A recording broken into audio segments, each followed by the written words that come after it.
We are on firm financial footing. Everyone wants to come to North Carolina to do business. And despite the fact of the ills that we see at the federal level with inflation, with the workforce issues, the supply chain issues, small business filings in North Carolina are at an all-time, a record high for the last 2 years. Why? It's not by happenstance.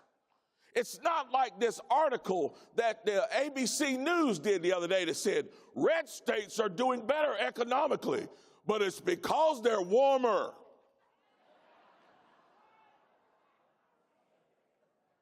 It's because conservatives do this little pesky thing that leftists don't like.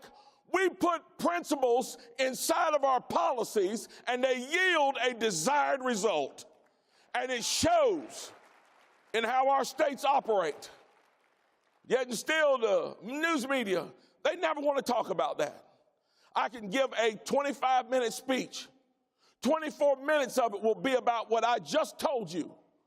It will be about that. It will be about making reformations in our education system. It can be about giving parents the right to control their children's educational destiny.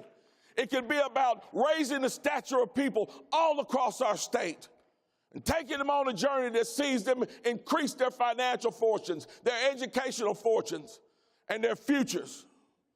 I can mention 30 seconds about why men shouldn't be competing in women's sports, and that men ought to go in their own bathroom, not in the women's bathroom. And when the leftist news media reports the next day, guess what the article is about? The article is about that 30 seconds.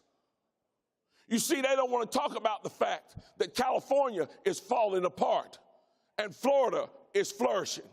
They don't want to talk about the fact that New York is in a shambles and that North Carolina is on firm financial footing.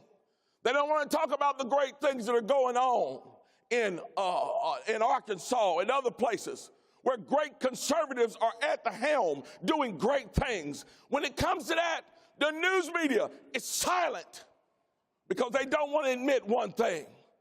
The left is wrong.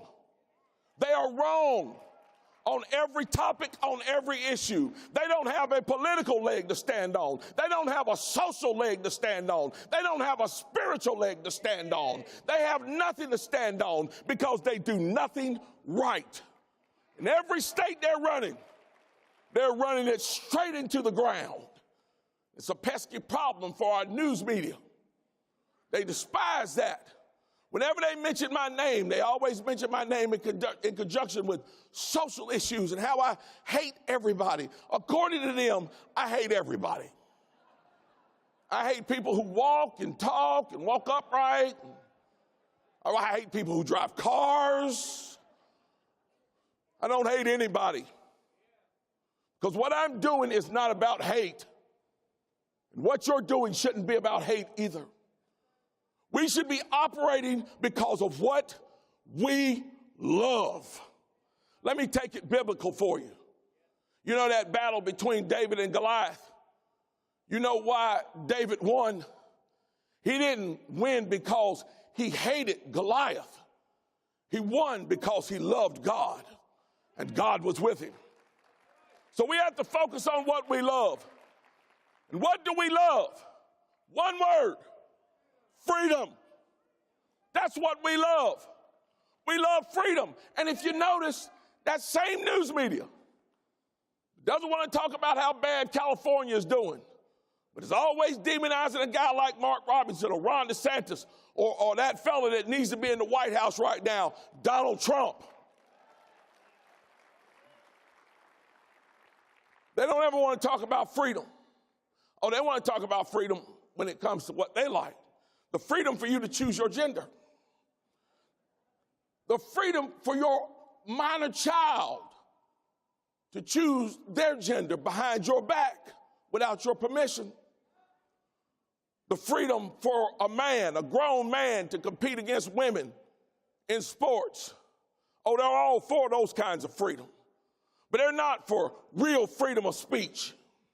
They're not for the right for you to defend yourself and own firearms. They're not for the right for you to be able to express yourself through your religion. We've got to get back to that, folks. In essence, that's the reason why we're here today. That's why we're here today. We're not here today to see celebrities and see politicians and to see ourselves on television. We're here to spread the message of freedom. We're here to stand up for the freedoms that we love. The other night, I was watching a documentary about World War II. 7-part documentary about World War II. And I turned on an episode of it.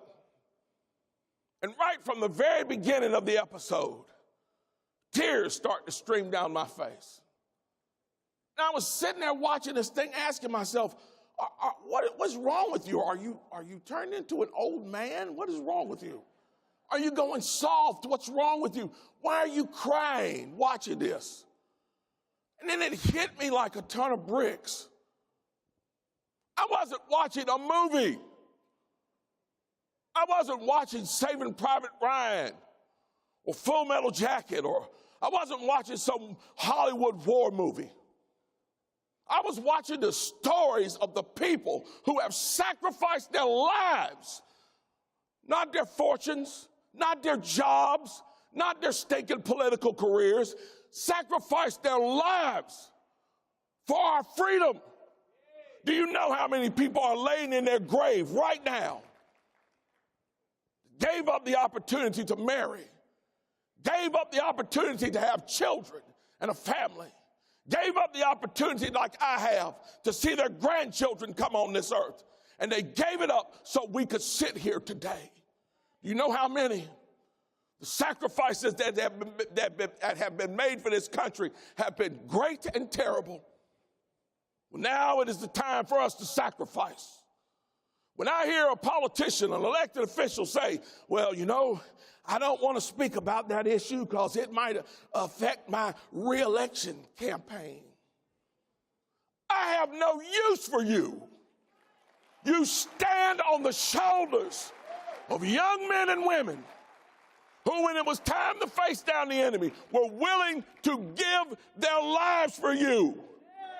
And you stand as a coward who won't do your duty in Congress or the Senate or back at home in your house or your Senate or even on your city council or board of education, or as the mayor refuse to stand up with the guts to fight against the people that want to destroy this nation.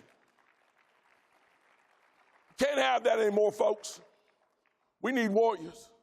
We need warriors like President Trump, who is literally spending his golden years fighting for the survival of this nation. Fighting for the survival of this nation. Because we need to get back to standing up for the freedoms we believe in. And what are the freedoms that we believe in? They're the same freedoms that Crispus Attucks gave his life for at the Boston Massacre, that the men on Bunker Hill stood in defiance against the British for. Same ones at Valley Forge, and the same ones who were fortunate enough to stand at Yorktown to see the victory. They're the same freedoms. The Battle of Little Round Top was fought for. The battles of Gettysburg and Fredericksburg and all those terrible battles of our Civil War. They're the same freedoms that the Red Ball Express and the Tuskegee Airmen and those boys from Bedford, Virginia at D-Day fought for, and those Marines at Iwo Jima fought for. They're those same freedoms. So I urge each and every one of you, as we move forward this year and we think about what's at stake, when you think about that wide open border, when you think about this out of control crime, when you think about this dastardly government that has its head in its rear end instead of being at the helm of the government like it should be, you think about those people who sacrificed, who came before you.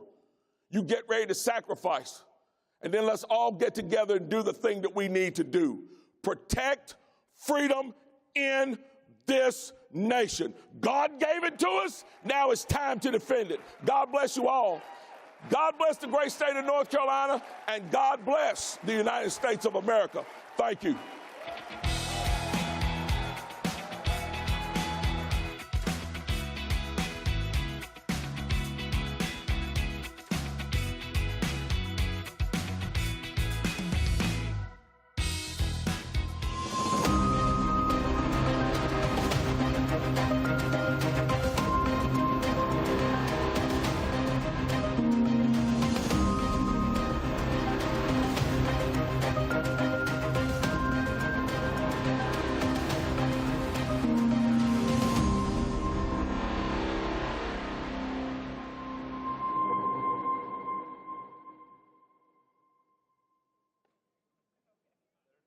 Sources out there that are saying that Iran, their goal is to draw the U.S. into this broader conflict.